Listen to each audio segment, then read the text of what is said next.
नमस्कार दोस्तों, स्वागत है आप सभी का इस खास सेशन में। और अभी आपको हम चारों लोग दिख रहे हैं, Arun sir, Puneet sir, Abhijeet sir और मैं। हम लोग दोस्तों एक टॉपिक पर डिस्कशन करने के लिए बैठे हुए हैं which is obviously very very important. कि सर बहुत सारे बच्चे हैं कहते हैं सर हमें बैंक की तैयारी करनी है, क्या सर हम एसएससी की भी तैयारी करें? क्या सर एसएससी डिफिकल्ट होता है? क्या सर बैंक डिफिकल्ट होता है? कुछ कहते हैं बैंक, कुछ कहते हैं एसएससी। समझ नहीं आता है तैयारी किसकी करनी चाहिए, क्या बेनिफिट हमें कहाँ ज्यादा मिलेगा।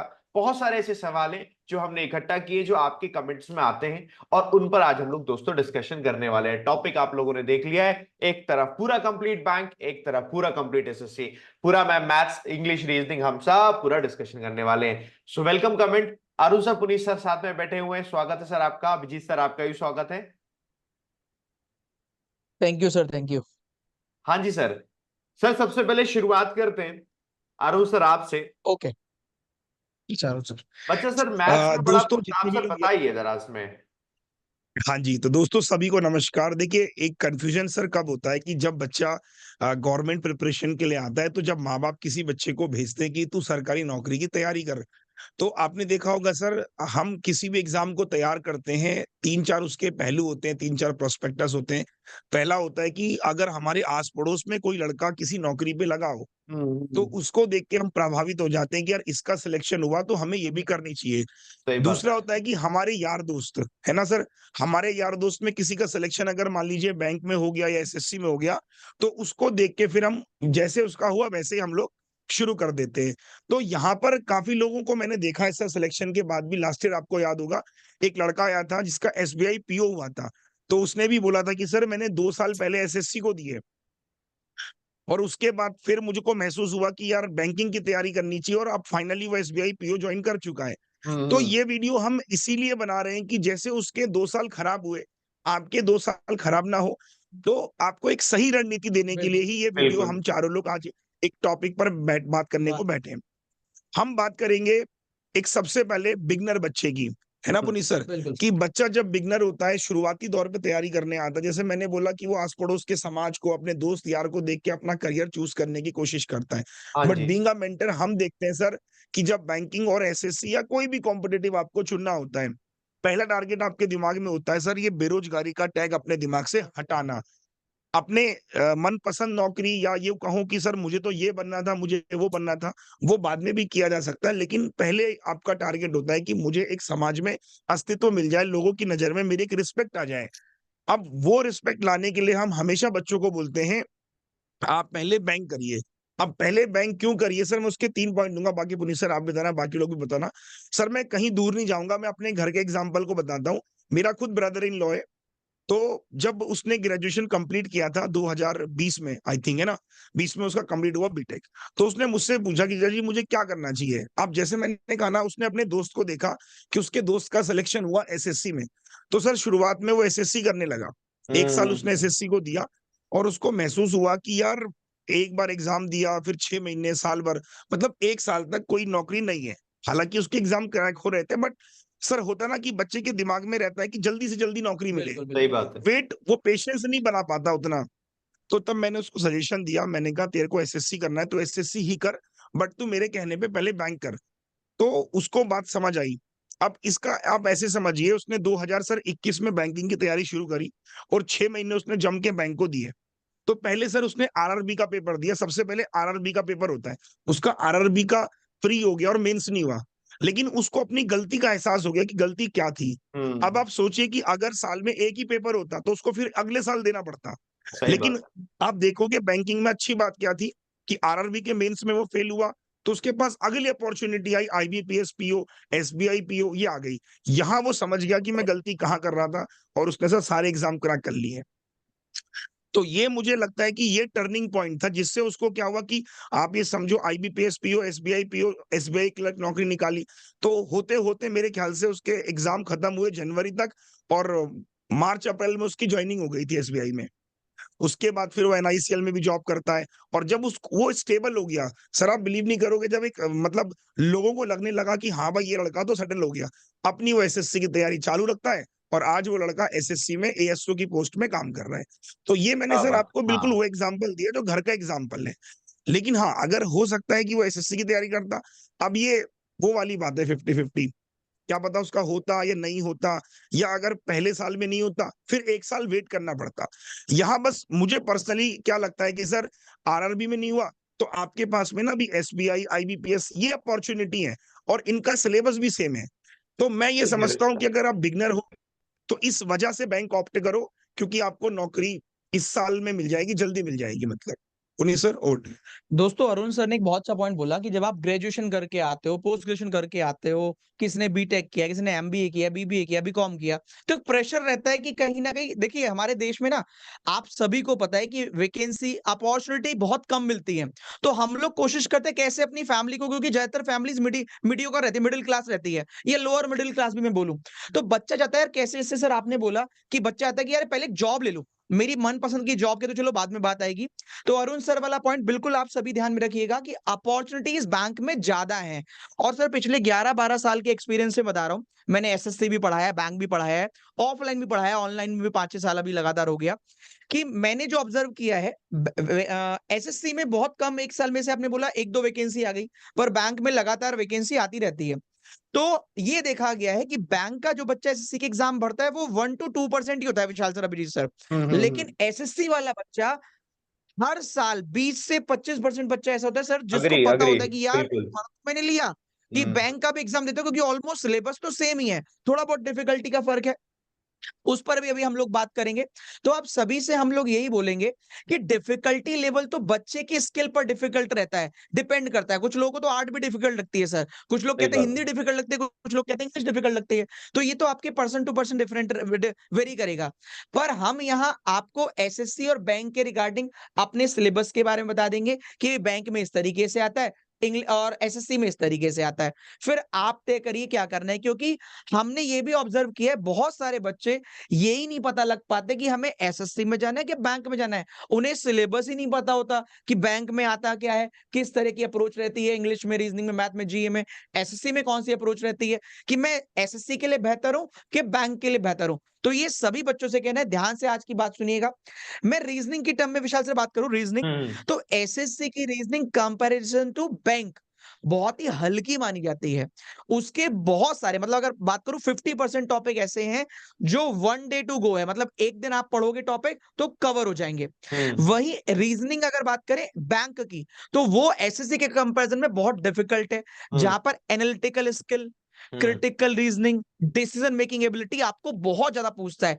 और मेंस लेवल में तो बिल्कुल आजकल तो बिल्कुल हद ही कर रखी है, जैसे कि आप ये भी अंदाजा लगा सकते हो कि कट ऑफ आपकी 10 के अंदर जा रही है। तो सही बात। जितने बच्चे तैयारी कर रहे होते हैं उन्हें ये नहीं पता होता, क्योंकि वो केवल क्या करते हैं कि चलो मैं तैयारी कर लेता हूं, पढ़ लेता हूं। हम्म। उन्हें लगता है जैसे जैसे उन्होंने अपने ग्रेजुएशन में पढ़ा कि 70% नंबर लाने हैं, 60 नंबर लाने हैं, वो हम्म। यहाँ पर भी उसी रेस में भागते हैं कि शायद हाँ। बैंक में भी 200 में से ना 150 नंबर चाहिए होते होंगे, पर जबकि कट ऑफ तो 70, 80, 85 में निपट जाती है, मेंस हम्म। लेवल वाली भी। तो आप सभी से ये कहना है कि आप पहले ये देख लो कि आप जो एग्जाम की तैयारी कर रहे हो उसमें कितने नंबर पे हमारा सिलेक्शन हो जाता है। कितने एग्जाम ऐसे होंगे जहां पर आपको प्री निकाला, मेंस निकाला और जॉब निक गया। सर कुछ लोगों को ये भी लगता है, कुछ लोग क्या करते हैं कि वो बोलते हैं कि हमारा एसबीआई पीओ में सिलेक्शन हुआ था, हम्म। तो बताते हैं हमने देखो प्री निकाला, मेंस निकाला, हम्म। डिस्क्रिप्टिव किया, हम्म। जीईपीआई किया। तो हम्म। बच्चे को लगता है अच्छा सब एग्जाम में ये होता होगा, वो पढ़ता भी नहीं, उसे पता ही नहीं चलता, उसको लगता है क्लर्क में भी ये होता होगा, जबकि क्लर्क में तो केवल 2 स्टेज है। आपने प्री निकाला, मेंस निकाला, आपकी नौकरी लग गई। सर बहुत बच्चे आज भी ऐसे हैं जिनको ये प्रोसीजर पता ही नहीं है कि यार साइकोमेट्रिक टेस्ट भी होता है ना।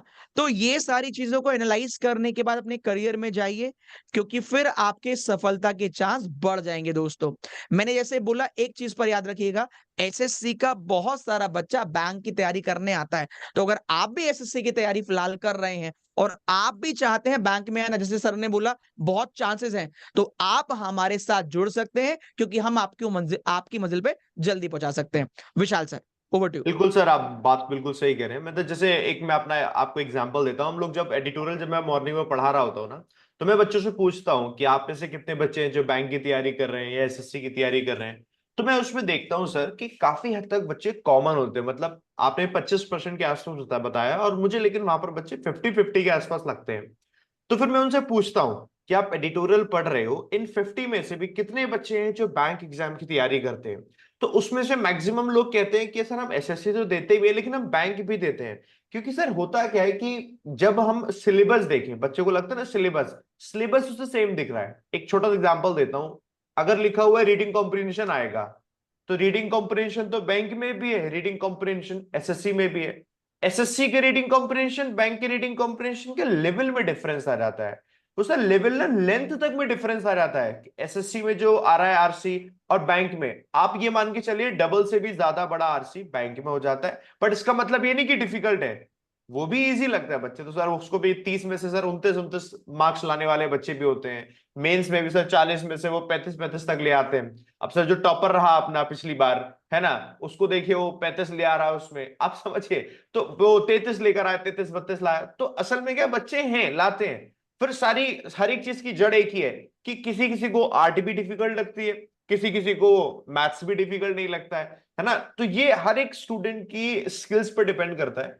मेरा ये कहना है कि पहले ना आप क्या सब्जेक्ट वाइज डिफिकल्ट है उस पे पहुंचने से पहले आप इस पे पहुंचिए, जो अभी अरुण सर ने सबसे स्टार्ट पे बताया कि अगर आप बैंक में गलती कर रहे हो तो चांसेस तुरंत इतने सारे मिलेंगे कि अच्छा गलती सुधारने के चांसेस मिल रहे हैं तुरंत, बैक टू बैक आपको एग्जाम ज्यादा है, चांसेस ज्यादा है, अपॉर्चुनिटी ज्यादा है। एसएससी में वो अपॉर्चुनिटी साल में एक बार आएगी, उसके बाद अगले साल आएगी, है ना। तो अगर आपको लगता है क्विक जॉब चाहिए, जल्दी जॉब चाहिए, तो बैंक आपके लिए एक बेस्ट अपॉर्चुनिटी है। आप बैंक में आइए, आप जॉब करिए, पढ़ना छोड़िए मत, आपके हाथ में पैसे आने लग जाएंगे। एक सर सेटिस्फेक्शन, एक रिलैक्सेशन, वो जो प्रेशर होता है ना वो एकदम रिलीज हो जाता है, वो बहुत जरूरी है। देन उसके बाद तैयारी करते रहो ना, थोड़ा सा जो डिफरेंस आ रहा है ना सिलेबस का, फिर तैयारी की बात करेंगे।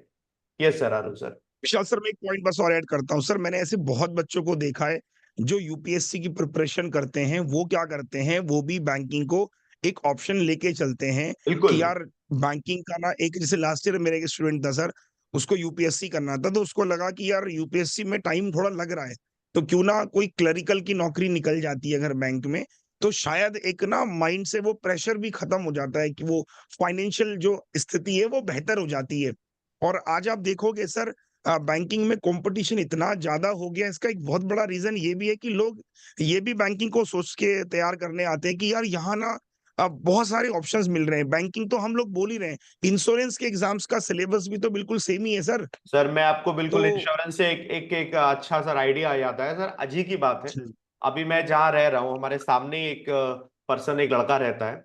तो उसने क्या किया था कि यार उसने कहा कि मैं यूपीएससी की ही प्रिपरेशन करता हूँ, उसने कुछ दिन यूपीएससी की प्रिपरेशन की, और उसके दिमाग में यही आया कि यार मैं कर रहा हूँ, आखिर लंबा टाइम लगेगा, लगता रहूंगा, एक काम करता हूँ मैं बैंक का एग्जाम भी देता हूँ। उसने पहला एग्जाम दिया वही एसबीआई पीओ, उसका निकला नहीं एसबीआई पीओ। उसने कहा ये एग्जाम दे रहा हूं, लेकिन तभी साथ के साथ नाबार्ड का एग्जाम हुआ था, नाबार्ड का भी आया।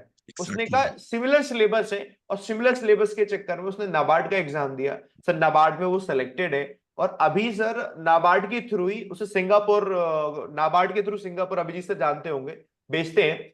तो वो वही बता रहा था कि सर मैं तो सिंगापुर ट्रिप करता हूँ, मुझे समझ में नहीं आता मैं गवर्नमेंट जॉब कर रहा हूँ कि प्राइवेट जॉब कर रहा हूँ। वो इतना खुश था, तो मुझे जाके अब पता चला, मैंने कहा अच्छा ठीक है, तो सिंगापुर में भी कुछ होता होगा।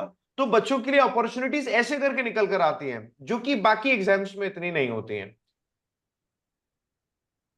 अब जी सर आप जरा बताइए इस पर कैसे क्या क्या और डिफरेंस आ जाता है जीए जीएस में। सर अगर जीए जीएस की बात करते हैं तो देखिए, बात होती है ना कि आप कितना पढ़ना चाहते हो। फॉर एग्जांपल, अगर आपका इंटरेस्ट है, जैसे आप सीजीएल की तैयारी कर रहे हो, आपका इंटरेस्ट है, तो वहां पे सिलेबस बहुत बड़ा है सर। मतलब आपको करंट अफेयर्स तो करना ही करना है, साथ में आपको जीएस करना है, मतलब हिस्ट्री, पॉलिटी, साइंस की बात करें, साइंस में भी बायोलॉजी अलग, केमिस्ट्री अलग, फिजिक्स अलग। तो उसमें सर मतलब आपका पूरा जीएस आता है। इकोनॉमिक्स की हम बात कर रहे हो उसमें, तो पॉलिटी, हिस्ट्री, साइंस, इकोनॉमिक्स सब कुछ पढ़ना पड़ता है आपको। तो ये सब पढ़ना पड़ता ही आपको, इसके अलावा करंट अफेयर्स पढ़ना पड़ता है आपको। तो सिलेबस बहुत लंबा हो जाता है। अच्छा, सीजीएल में पहले क्या था कि जो जीएस था वो केवल प्री के मतलब फेज वन, मतलब प्री एग्जाम आती थी, अभी मेंस में भी आती है, तो बच्चा थोड़ा इंटरेस्ट लेने लगा, इसमें भी लेने लगा। लेकिन सिलेबस बहुत बहुत लेंदी है। आप सोचिए कि अगर हिस्ट्री की हम बात करें, आपको पूरी हिस्ट्री पढ़नी पड़ेगी, पूरी ज्योग्राफी, पूरा मतलब सब कुछ पढ़ना पड़ेगा आपको। तो अगर आपको सीजीएल के पोस्ट में इंटरेस्ट है, जैसे कुछ बच्चे ऐसे होते हैं जो सर केवल इनकम टैक्स के लिए फॉर एग्जाम्पल या कस्टम के लिए आते हैं, तो ठीक है, आपका इंटरेस्ट आप कर ले जाओगे। अगर आपका इंटरेस्ट नहीं है सर, तो वो दिक्कत हो जाती है। अगर हम बैंक की बात करते हैं सर, तो बैंक में क्या होता है, तो बैंक में सिलेबस कंपैरिजन से थोड़ा सा कम होता है। मतलब आपको करंट अफेयर्स पढ़ना है, बैंकिंग फाइनेंशियल अवेयरनेस पढ़ना है, स्टडी अवेयरनेस पढ़ना है, 3 चीजें पढ़नी होती हैं। उसमें भी करंट अफेयर्स पे ज्यादा क्वेश्चन आते हैं। लेकिन हाँ, एक बात वही है, अगर आप बैंक एग्जाम की तैयारी कर रहे हैं तो सर यहाँ पर जो करंट अफेयर्स है थोड़ा सा मतलब वो चेंज होता है। बैंक में जो सी आती है करंट अफेयर्स, वो आती है mainly focus on the economic news, banking news. ऐसे क्वेश्चन सीजीएल में नहीं आते हैं। तो आपको सिलेबस भी समझना पड़ेगा और सिलेबस में भी क्वेश्चन कैसे बनते हैं समझना पड़ेगा। मतलब it's all about your interest sir. तो पहले क्या था, पहले सर सीजीएल की जॉब में सैलरी अच्छी थी और बैंक में सैलरी कम थी। लेकिन सर आज के टाइम पर क्या होगा कि बैंक में सैलरी लगभग ज्यादा ज्यादा हुई है या बराबर हुई है सीजीएल की पोस्ट से। तो मतलब ये है कि मतलब बैंक में आजकल सैलरी अच्छी हो गई है। दूसरा प्रोसेस सर, अगर आप बैंक की बात करते हैं तो आप लोगों ने बोला, जैसे आपने बताया कि मतलब कि बैंक में एक साल में मल्टीपल टाइम आपको मतलब अपॉर्चुनिटी मिलती है, लेकिन एक बड़ा फैक्टर प्रोसेस का भी है। जैसे सर मान लीजिए मैंने बीटेक किया हुआ है, मैंने एमबीए किया हुआ है, तो मेरे पेरेंट्स ने ऑलरेडी पैसे लगा रखे हैं, मेरे लिए लगा रखे हैं। अब मेरे पेरेंट्स को इतना टाइम नहीं है देना है मुझे कि यार ठीक है चलो तुम घर बार छोड़ कर तुम तैयारी कर लो। अगर पेरेंट्स ने 10-12 लाख रुपए लगाए हैं तो उनका मानना सर ये होता है कि यार मेरा बच्चा 1 साल में जॉब ले ले। सही बात है। तो ऐसा बड़ा प्रेशर होता है ऐसे बच्चों के ऊपर जो कि मतलब ऐसे कोर्स किए होते हैं। तो सर वो मतलब सीजीएल के लिए आते हैं, अगर सर एक बार मान लीजिए परीक्षा कैंसिल हो गई मान लीजिए, या फिर नहीं निकला एग्जाम में, फिर 2 साल 3 साल के लिए वो टाइम दे नहीं पाते हैं। सही तो बात। ऐसे बच्चों के लिए बैंक बहुत बढ़िया होता है, चांस होता है कि अगर आपने ठीक से तैयारी की तो 1 साल में एग्जाम क्वालिफाई हो जाएगा। इसके अलावा सर बैंक आपको एसओ का भी मौका देती है। एसओ मतलब आईटी ऑफिसर, मार्केटिंग ऑफिसर की पोस्ट आती है, एजी ऑफिसर की पोस्ट आती है। तो सर जो ऐसे बच्चे होते हैं ना जिन्होंने प्रॉपर कोई कोर्स किया प्रोफेशनल, उनके लिए बैंक बहुत एक अमृत की तरह है, क्योंकि उनके पास टाइम होता नहीं है वेट करने के लिए। विशाल सर। बिल्कुल बिल्कुल सही कह रहे हैं सर आप। तो देखो बच्चों, आप लोगों को मोटा मोटा मुझे लगता है अरुण सर, पुनीत सर, हम स्टूडेंट को ये बात तो सबको समझ में आ गई होगी, बैंक और एसएससी में कुछ डिफिकल्ट और कुछ इजी तो हम नहीं कह सकते हैं, क्योंकि वो तो वेरी करेगा।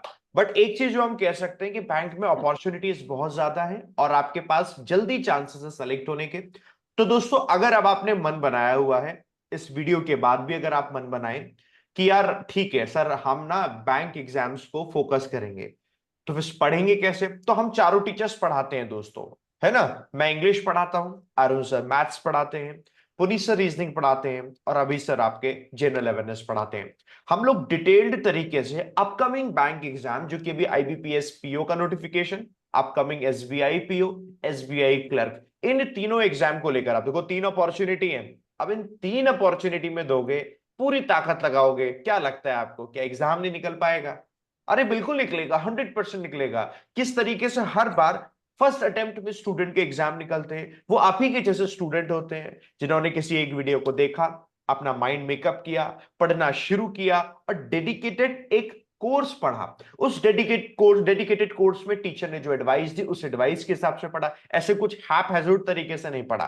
तो डेफिनेटली सिलेक्शन होता है। तो उसके लिए दोस्तों हम लोग अनअकैडमी पर पढ़ाते हैं और अनअकैडमी पर आपको उसका सब्सक्रिप्शन लेकर पढ़ना पड़ेगा। तो सब्सक्रिप्शन कैसे ले मिलेगा अनअकैडमी का, क्या आगे का प्रोसेस है, अरुण सर देखिए आपको स्क्रीन पर दिखा रहे हैं। तो सर के पास चलते हैं ना सर।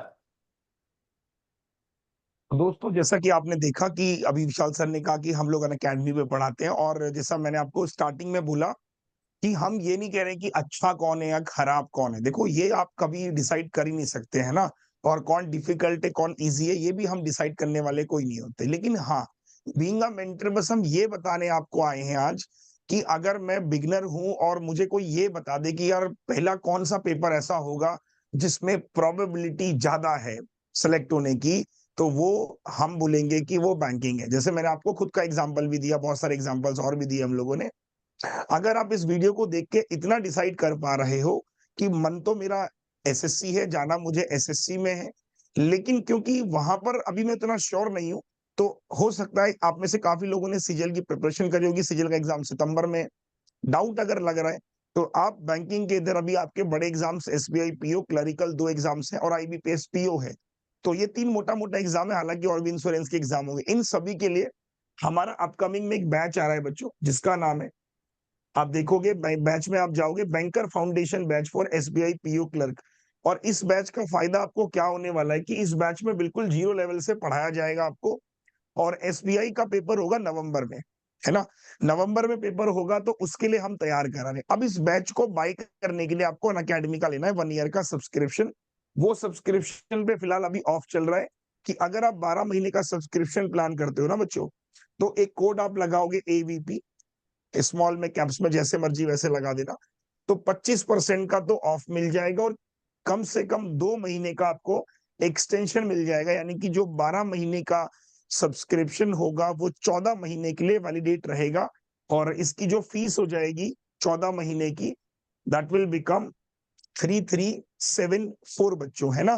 तो 3374 में सारा मैथ्स हो गया, रीजनिंग हो गया, इंग्लिश हो गया, GA हो गया, computer, Hindi, everything is cover in 1 year subscription.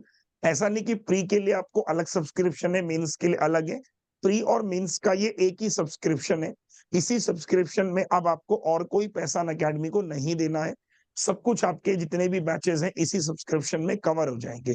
तो 3374 आपको इन्वेस्ट करने के बाद और कोई पैसा नहीं पे करना किसी भी अलग कोर्सेज के लिए। ये क्लियर हुआ सभी को?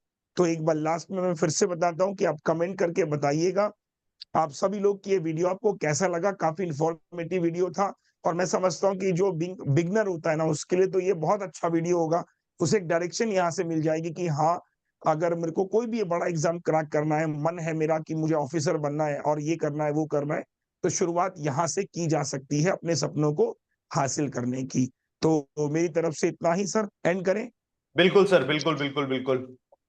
All the best.